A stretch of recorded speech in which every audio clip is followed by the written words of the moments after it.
সরকারের মনোভাব এবং আমাদের মনোভাবে আমরা আশা করি যে এবছর আমরা অনেক কিছু কাজ করাই নিতে পারবো।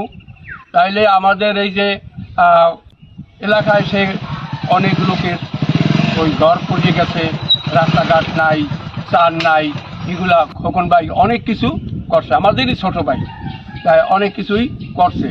এখন সে বলছে যে আমি নির্বাচনের আগে আমি এই 4 নম্বর ওয়ার্ডের যত রাস্তাঘাট অসম্পূর্ণ এটারে আমি সম্পূর্ণ করে দেব শহীদ ভাইয়ের মাধ্যমে। এই বর্ষটা আর এমপি মহোদয় তার তো মানে তার কাছে যাইতে হইবে, বলতে হবে, দেখাইতে হইবে, তার অনুদানে আমরা এই কাজগুলা করিয়ে নেব, এই আমাদের আশা। আমি নলছিটি পৌর কৃষক দলের সভাপতি। এই গোয়ালকাটি 4 নং ওয়ার্ড দীর্ঘ 17 বছর অবহেলিত। দীর্ঘ স্বাধীনতা যুদ্ধের পর এখানে কোনো উন্নয়নের ছোঁয়া হয় নাই। আমাদের গভর্নমেন্ট রাষ্ট্র ক্ষমতায় যাওয়ার পর এমপি মহোদয়ের সাথে যোগাযোগ করার পর তিনি শহীদ ভাইকে বলে যে কোন জায়গায় কী সমস্যা আছে সেটা দেখার পর আমাকে একটি টিআর কাবিখার মাধ্যমে বরাদ্দ দেওয়া হয়। সেই বরাদ্দর মাধ্যমে এই রাস্তাটি আমরা উন্নয়ন সংস্কার কাজ শেষ করি। তারপর এমপি মহোদয় আবার শহীদ ভাই দনুজনী বলছে যে কি কাজ করা হয়েছে সেটা সরল জমিনে যাইয়ে আমরা দেখব, দেখার পর অন্য যদি কোনো সমস্যা অন্য জায়গায় থাকে সেগুলি বরাদ্দ দেবে। এবং আমরা চাই আমাদের এই সরকারের মাধ্যমে, আমাদের এমপি মহোদয়ের মাধ্যমে আমাদের উন্নয়ন সব জায়গায় যে অবহেলিত আছে সেগুলি সুন্দরভাবে হোক। আমরা এই গোয়ালকাটি এলাকায় অবহেলিত, আমরা এর আশাবাদী সবাই।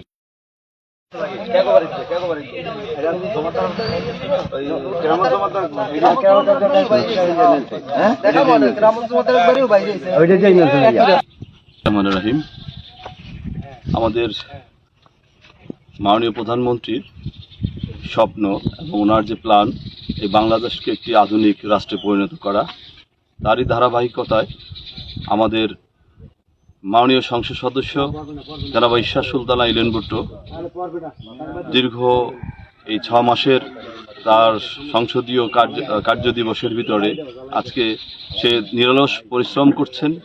আপনারা জানেন যে সে সকালে, এখন অধিবেশন সারাদিন চলে, সকালে 9টায় সে সচিবালয়ে যায় এবং বিকাল 3টায় সে সংসদ অধিবেশন করে রাত্রে 9টায় বাড়ি যায়। এই অঞ্চলে কোথায় কি সমস্যা সেগুলি সে জানার জন্য আমি সহ তার নেতৃবৃন্দের মাধ্যমে সে জানেন এবং সেইভাবে সে সফল করার চেষ্টা করেন। আমাদের এই পৌর কৃষক দলের সভাপতি আমাদের খোকন ভাই সে আবেদন করেছেন, সে বলেছেন আমাদের এমপি মহোদয়কে যে এই অঞ্চলটি অনেক অনুন্নত। এই ফ্যাসিস্ট আমলে এই অঞ্চলে 4 নম্বর ওয়ার্ড গোয়ালকাঠিতে কোনো কাজ হয় নাই। আমার পাশেই একজন মুরব্বী দাঁড়িয়ে আছেন, সে বলেছেন তার 74 বছর বয়স।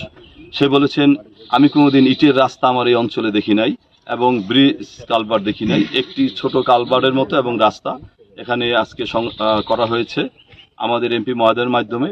আপনারা সবাই আমাদের এমপি মহোদয়ের জন্য, আমাদের ঈশ্বর সুলতানা ইলেন ভুট্টোর জন্য দোয়া করবেন। উনি যেন 5টি বছর সুস্থ থেকে আপনাদের মাঝে থাকতে পারে এবং আপনাদের এই উন্নয়ন কাজে সম্পৃক্ত থাকতে পারে। এবং পাশাপাশি আমাদের প্রাইম মিনিস্টার যে প্রধানমন্ত্রী আছেন তারেক রহমান সাহেব, তাকেও আপনারা দোয়া করবেন, সেও যেন সুস্থ থেকে আমাদের এই বাংলাদেশকে একটা আধুনিক রাষ্ট্রে পরিণত করতে পারবেন ইনশাল্লাহ। আমি দেখে গেলাম আপনাদের এই এলাকাটা খুবই অনুন্নত। আমি এমপি মহোদয়কে বলবো যাতে করে এই উন্নয়ন এই অঞ্চলের জন্য একটু বেশি বরাদ্দ দেয় এবং এই উন্নয়নের রাস্তাঘাটগুলি আমরা করতে পারি। এটা আমি অবশ্যই আপনাদের এই যে আবদার যে জিনিসটা, এটা আমি অবশ্যই বলবো। সকলকে ধন্যবাদ। আসসালামু আলাইকুম।